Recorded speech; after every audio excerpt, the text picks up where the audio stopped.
Je vais vous dire une chose. Allez-y, oui.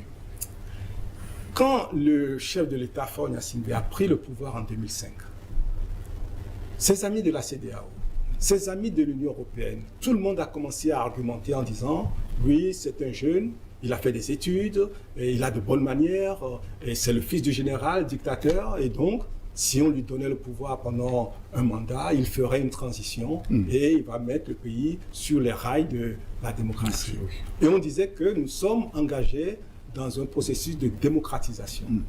Eh bien, 20 ans après, le chef de l'État, il est là. Il ne veut pas quitter le pouvoir. Il n'a pas fait la démocratisation. Et aujourd'hui, nous sommes dans un processus inverse. C'est-à-dire qu'il a engagé le pays dans une autocratisation.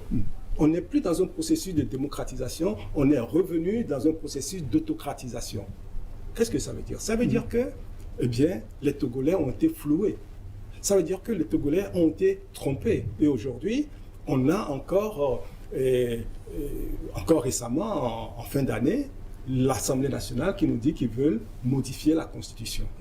Pour donner des années supplémentaires à sa présence au pouvoir. Le mandat qui va passer de 5 à 7, c'est ça? Eh bien, ils ne l'ont pas dit officiellement, mais c'est ce qu'on entend dire. Mais quelle est aujourd'hui la raison qui puisse motiver le changement de la Constitution pour passer de 5 ans à 7 ans? Quelle est la raison?